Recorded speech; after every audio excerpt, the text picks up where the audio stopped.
የአልጀዚራው ቃለ ምልልስን ተከትሎ የተንጸባረቁ አስተያየቶች ኢትዮጵያ ውስጥ ያለው ችግር ጥልቅ መሆኑን የሚያሳይ ነው ሲሉ አቶ ጌታቸው ረዳ ገለጹ።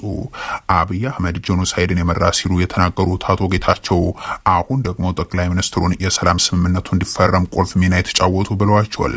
ደብረጽዮን ገብረ ሚካኤልን ደግሞ ያጣድፈ ነበር ብለዋል።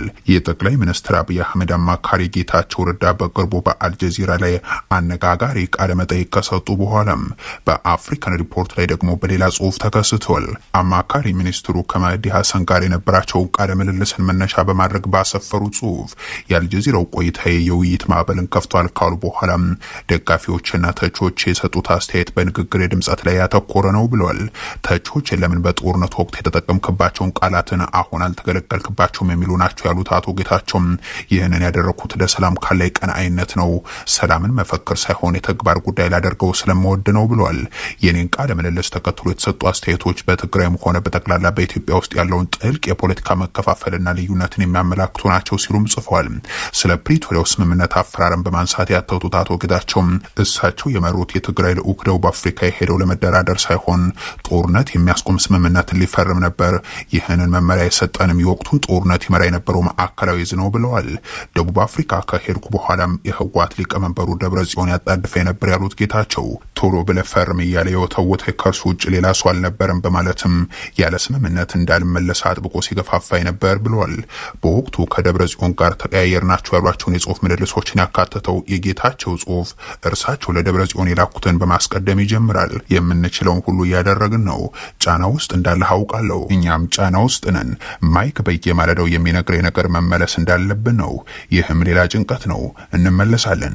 ምክንያቱም ቦታችን እዛ ስለሆነ አሁን ተስፋ የማደርገው አንዳች የምናድነው ስልጣን ካለ እርሱን ማሳካት ነው የሚለውን መልእክት በፕሪቶሪያው ድርድር መሐል ለደብረጽዮን ገብረ ሚካኤል የላኩት መሆኑን የሚጠቅሱት ጌታቸው ጥቅምት 22 2015 ከደብረጽዮን ሌላ መልእክት እንደተላከላቸው ይገልጹና መልእክቱንም እንዲህ ያስቀምጡታል።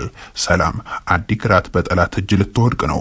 የተኩስ አቁም ስምምነቱ ዛሬ ከተፈረመ መልካም፣ ካልተፈረመ ግን አንዳች ስትራቴጂካዊ ውሳኔ እንወስናለን። ውሳኔያችንም እንዴት መቀጠል እንዳለብንና መመከት እንደሚገባን ዛሬ ማታ ወስነን ተግባራዊ ወደ ማድረግ እንገባለን በማለት ደብረጽዮን እንደጻፉላቸው የሚገልጹት ጌታቸው ረዳ ስምምነቱ ሊፈረም ጫፍ ከደረሰ በኋላ የምዕራብ ትግራይና ራያ አጀንዳ ተነስቶ መፈራረሙ ሊቀር ነበር ብለዋል። ይህንንም የታደጉት ኡሁሩ ኬንያታና አብይ አህመድ ናቸው ሲሉ ማክለዋል። በትግራይ የተፈጸመውን ጄኖሳይድ የመራው አብይ አህመድ ነው ሲሉ በአልጀዚራ ላይ የተናገሩት ጌታቸው ረዳ በአፍሪካን ሪፖርቱ ጽሁፋቸው ላይ አንድም ቦታ ላይ ስለ ጄኖሳይድ የጠቀሱት ነገር የለም። ይልቁንስ ጠቅላይ ሚኒስትር አብይ የሰላም ስምምነቱ የመፈረም ደረጃ ላይ ከደረሰ በኋላ የራያና የወልቃይት ጉዳይ ተነስቶ አለመግባባት ሲፈጠር ጣልቃ ገብተው ውሉን የታደጉ ናቸው በማለት የሰላም ሰው አድርገዋቸዋል። የራያና የምዕራብ ትግራይን ጉዳዩን ቢሆን ያነሱት ሰዎች የአብይ አህመድ መልእክተኞች መሆናቸውን ያልገለጹት አቶ ጌታቸው ልክ እንደ ደብረጽዮን በትግራይ ክልሉ ጦርነት የሞቱትን ሰዎችም 1 ሚሊዮንና በላይ ከማለት ይልቅ በጣም ብዙ ሲሉ ገልጸውታል። የአብይ አህመድ መሪነት በኢትዮጵያ ውስጥ ጄኖሳይድ እንዲፈጸም ማድረጉን ባለም አቀፉ ሚዲያ ላይ የተናገሩ የመጀመሪያው የብልጽግና ተሿሚ የሆኑት ጌታቸው ጠቅላይ ሚኒስትሩን የሰላም ሻምፒዮን እናስመስለው የፕሪቶሪያው ስምምነቱን እንዲሆን ወሳኝ ሚና የተጫወቱ ናቸው። ይህ ለእያንዳንዳችን ላይ ጥም ይችላል ግን ሀቁ ይሄው ነው በማለት የዘር ማጥፋት ወንጀልን የመሩ ናቸው ብለው የተናገሩትን ለማስተባበል ሞክሯል። ይህንኑ አብይ ያዳኑት የሚለውን የሰላም ስምምነትንም በዘመናዊ የኢትዮጵያ ዲፕሎማሲ ውስጥ ትልቅ ስኬት ሲሉ ጠርተውታል። አብይ አህመድ ገና ከጦርነቱ አስቀድሞ ከኤርትራ ጋር የጋራ የውጊያ እቅድና የዘመቻ መመሪያ አውጥተው እንደነበር በዓለም አቀፍ ሚዲያዎችና ኃላፊዎች ሲነገር ከቆየ በኋላም ለ2 ዓመታት የቀጠለውን ከበባና እልቂት ከሻዕቢያ አገዛዝ ጋር ማድረጋቸው ይታወሳል። ጌታቸው ረዳ በአፍሪካ ሪፖርት ጽሁፋቸው ላይ ይህንን የኤርትራን ሚና ይገልጹና በፕሪቶሪያው ስምምነት ውስጥ ኤርትራ እንዳትጠቀስና እንዳትካተት የተደረገችው ለዲፕሎማሲ ፋይዳ ተብሎ ነው። ኤርትራ እንድትገባ ብንሟገት ኖሮ የሰላም ስምምነቱ አይፈረምም ነበርም ብሏል። ኤርትራ ዋና የጦርነቱ ተዋናይ የሚሉት ጌታቸው እርሷን በሰላም ስምምነቱ ላይ ለመካተቷ የሰላም ሂደቱን እንዲጎዳው አድርጓልም ብሏል። የደቡብ አፍሪካው ስምምነት ላይ የተጠቀሰው የተጠያቂነት ጉዳይ ኤርትራን የማይመለከት ሆኖ ቀርቷል። በኢትዮጵያ ሕግ የውጭ ኃይል የፈጸመው ወንጀል መዳኘት የሚያስችል አሰራር የለም ነው ያሉት። ጦርነቱ ፕሪቶሪያ ላይ ቆሟል የሚሉት ጌታቸው የኢትዮጵያም ሆነ የትግራይ መሪዎች የሰላም ስምምነቱን ለስልጣን መጓተቻ ከሚያደርጉት ለፈረሙት ውል ተገዝተው ገቢራዊ ሊያደርጉት እንደሚገባም አስቀምጧል። የአፍሪካን ሪፖርት ጽሁፋቸውን ያስተናገደው ጌታቸው ረዳን አሁንም የህወሓት ፖሊት ቢሮ አባልና ቃል አቀባይ አድርጎ ነው። ይህ በእንዲህ እንዳለ የብልጽግናው ሰዎች ኤርትራ ትፈርሳለች ንግግር ቀጥሏል። የአብይ አህመድ አማካሪ ዳንኤል ክብረትም ኤርትራ የሆነችበት ምክንያት ይፈርሳል ሲሉ ተናግሯል። ኤርትራ የተፈጠረው እኛን ለመከልከል ነው የሚሉት እኒህ የአብይ አህመድ ሰው ከሶማሊያ እንኳን ባህር በር ይኑረን ብለን ብናገኝ መጀመሪያ የሚቃወመው ኤርትራ ነው ሲሉም ተደምጧል። ኤርትራ እንድትሆን ያደረጋት መነሻዋና ሌሎች ሀገራትም የተቀበሉት ኢትዮጵያ የባህር በር እንዳታገኝ ነው ሲሉም ነው ክስ ያቀረቡት። ኢትዮጵያ የባህር በር ስታገኝ ኤርትራ የሆነችበት ምክንያት ይፈርሳል። መነሻው ኤርትራ እንድትሆን ያደረጋት ሌሎቹም የተቀበሉት ኢትዮጵያ የባህር በር እንዳታገኝ። ልክ ኢትዮጵያ የባህር በር ካገኘች ኤርትራ ታዲያ ምን ታደርግላቸዋለች? በቃ የኤርትራ ጥቅም ያልቃል። እዛ ጊዜ ከየትም ብታገኝ ከኤርትራ ማግኘቷ እኮ አይደለም። ለምሳሌ ሶማሊያዎች ወይም ሶማሌላንድ ወይም ጁባላንድ ለኢትዮጵያ ወደብ ቢሰጡ ኤርትራ የሆነችበት ምክንያት ይፈርሳል።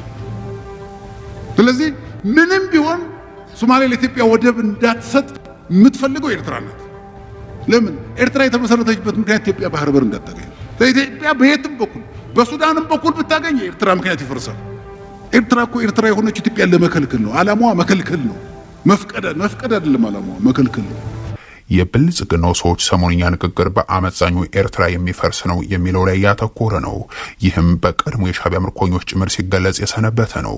የኤርትራን መገንጠል የደገፉት በኢትዮ ኤርትራ ጦርነት ወቅትም የኢትዮጵያ ጦር ወደ አሰብ የሚያደርገው ጉዞ እንዲቆም ውግንናቸውን ያሳዩት አባዱላ ገመዳም የሚያውቁት እኔ አሰብን አካሄድ አላውቀውም ብለው አሰብ የወሎ ነው ያሉበት ንግግር የሚታወስ ነው። አሰብ የኤርትራ አካል አልነበረም። አሰብ የወሎ አካል ነው በነበረው የክፍለ ሀገር ክፍፍል ማለት ነው። እንዴት ሆኖ ነው ነገሩ በሙሉ የተገለባበጠው? ለራሴ መገባኝ። ይሄ የሆነበት ዋና ምክንያት ሁሉም አጀንዳውን ተጠቅሞ ቺን ሀገር ለድህነትና ለእርስ በርስ ሁከት ዳርጓት እንዲቀጥል ስለሚፈልግ ብቻ ነው። ልክ እንደ አባዱላ ገመዳ ሁሉ በሻዕቢያ የተማረኩ ብቻ ሳይሆን ከ4 ዓመታት በፊት ከሻዕቢያ ጋር ሆነው ትግራይ ላይ ዘምተው ዜጎችን ያጋደሉት ባጫ ደበሌም በዛው መንገድ ቀጥለው ተሰምቷል። እኔ በኬንያ የብልጽግና አምባሳደር ሆኖ የሚገኙ ሰው እንኳን አሰብ የሄደበት ኤርትራም ሀገር የሆነው በህገወጥ መንገድ ነው ብለዋል። አሰብን ማግኘታችን ምንም ጥርጥር አይኖረውም የሚሉት ባጫ የጦርነት አጋራቸውና ቀድሞ ማራኪያቸው ላይ ባሰሙት ዛቻም አሰብን እናተርፋለን ብላችሁ መላ ኤርትራን እንዲጠፋ ታደርጋላችሁ ነበር ያሉት።